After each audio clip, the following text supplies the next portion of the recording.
Hey everybody, what is up? Welcome back to Final Trade. About a year ago, in fact, November 2nd of 2022, we took a look at the long-term growth rates of all standard Magic boxes going all the way back to October of 2000. Now, I originally started here because boxes before this contain reserve list cards, and I've assumed that you had to buy all of these boxes for $90. I know that's not exactly correct. It's probably approximately close enough to correct.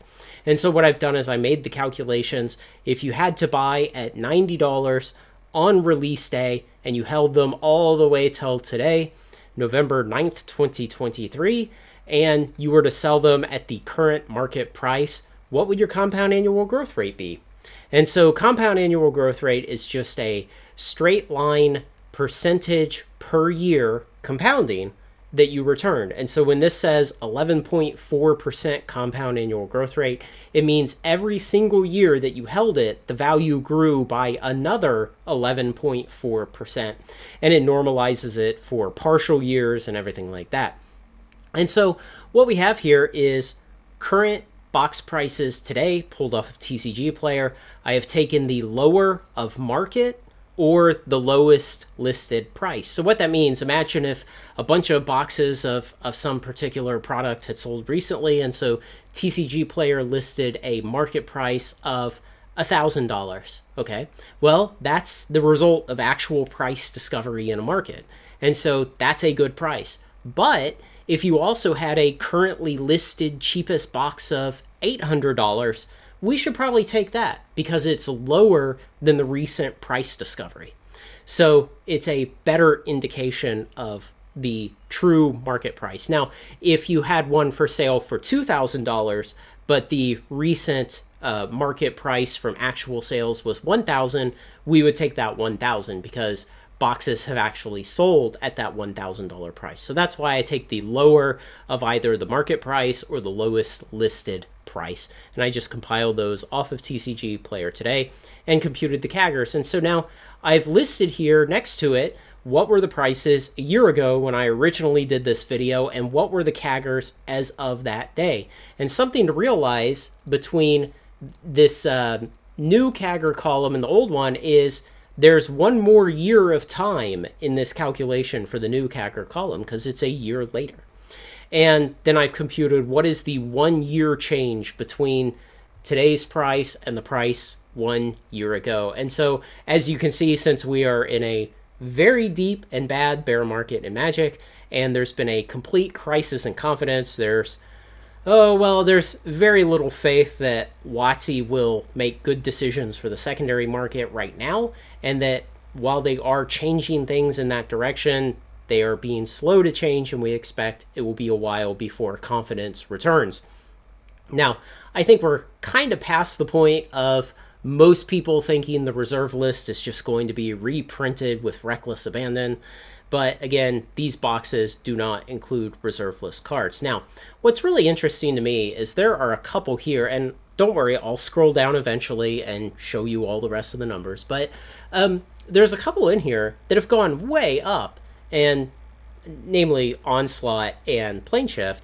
And I wonder if that's from early foil cards and people who have been breaking those boxes open to get those early foil cards and then send them off to get them slabbed. And they've been especially aggressive with those couple of sets. Or maybe it's just that people doing that have been aggressive with all of these late pre-modern era boxes, and there's just more getting dumped into the market than those people are absorbing. So I wonder about those things. Also, just by the way, I assume 12.5% selling fees when I calculated CAGR. In the long term, when you're talking about 23 years of holding a product, selling fees stop mattering. But some people will argue about it, so I just go ahead and include it in here just to satisfy those people. But it doesn't make much of a difference to the compound annual growth rate the longer you go out. So a year ago when we did this, we had 12.5% was the simple average of all the CAGRs of all these boxes going back to October 2000 up through Throne of Eldraine in, was that early 21 that came out? It's at the bottom of this list. And today, when you do the same calculations, the CAGR is down to 9.6%. So let's scroll down for some more of these. And if you want to pause the video and just pour through these data, there are only a few of these boxes that have appreciated over the last year. And so you can see the depth to the depth of damage done to the Magic standard sealed market over the last year, and man, it is pretty bad. A lot of these just large double-digit drops in just 1 year. Now, you'll notice even on boxes that had large double-digit drops, the CAGR difference, say between this 14 and the 16, isn't quite so large, and that's because we are essentially spreading this nearly 15% 1 year drop over all these years between 2008 in this example and today in 2023. So you kind of spread it over 15 years. If we move on, 48% drop on Mirrodin Besieged. Man, total loss of confidence. Some of this can also be chalked up to reprints of key cards in some cases. 35% on Magic 2012. It's kind of surprising. It didn't have much to lose to start with. You know, those reprint sets, the core sets, they never did well in the past, and man, getting clobbered even harder now. 21% reduction in Magic 2014, and on and on and on. Just terrible numbers, even getting up into the more recent era. And now we get into the later boxes, and you know, arguably some of these really have not had a great opportunity to get tossed in with a strong, long bull market. And so, yeah, there's probably still tons of boxes of Throne of Eldraine out there. You know, we haven't had a good market while Throne of Eldraine has been out of print in order to consume up a lot of those boxes. And I wonder if the same thing is kind of true of these. It is amazing that you can get these 2018 and 2019 standard boxes for basically what a draft box sells for today.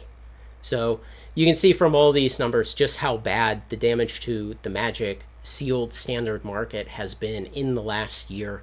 And if we look out on this plot, all I've done is just plotted the release day of these standard sets versus what their CAGRs currently are.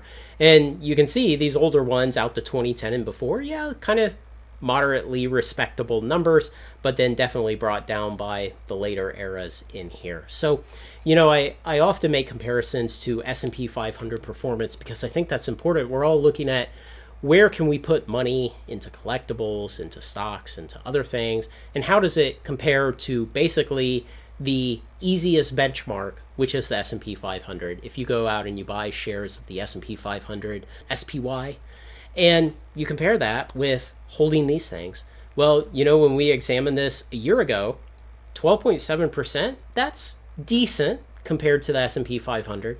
Generally, the S&P 500 will yield 8 to 10 to 12% per year on the long term, depending on how people calculate it, what assumptions they make, and on and on.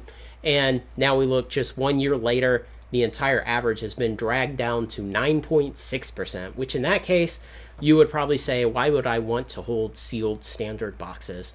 And the only thing I can say in defense of holding them at this point right now is we've been in the depths of a bear market for Magic for, golly, 18, 24 months now.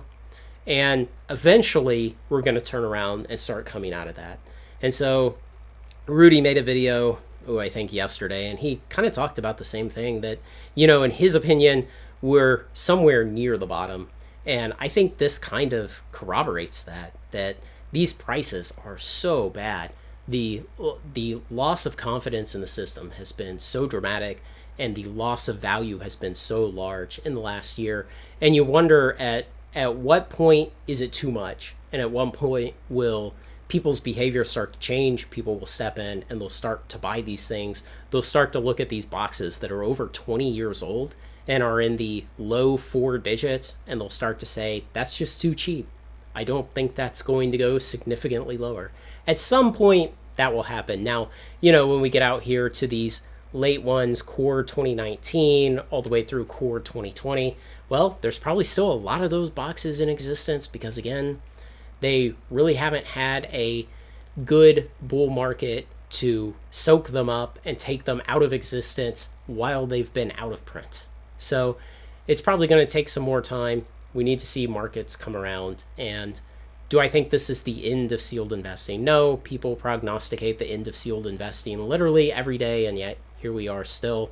I think this is a good time if you have a lot of conviction about one of these products in particular. If you do, well, you probably won't be disappointed with the 10-year performance, but you may be disappointed with the 12 to 18 month performance from now. That's what I'll say. Like always, Magic Standard, we kind of talk about it as the worst performing section of TCG investing. And, there's so many sets to choose from when people want to put money into it. That makes it a little difficult. And essentially it gets watered down and left in the past in terms of card power, history, and everything else. And so I think we kind of see a little bit of that in here. Historically, 12.7% when we looked at this last year. We kind of laughed comparing that to Pokemon. Pokemon sets regularly generate 20, 30, 40% compound annual growth rates. And so 12.7% was never great, and certainly lowering to 9.6 is really bad. So I think it'll turn around in time. I've always been a counter-cyclical investor. I've always looked for situations like these where things are oversold, where the emotion has gotten to people a bit too hard, the attitudes are a bit too negative, and at some point in here, that knife has fallen so far that it's time to reach out and grab it. So let me know what you think. I'll, of course, put this on my calendar to visit again in early November of 2024, and we can see what things look like then. Let me know what you think, guys. Thanks as always to everyone who makes this content possible, especially my generous supporters on Patreon. Like, comment, share, and subscribe, and join me on Final Trade.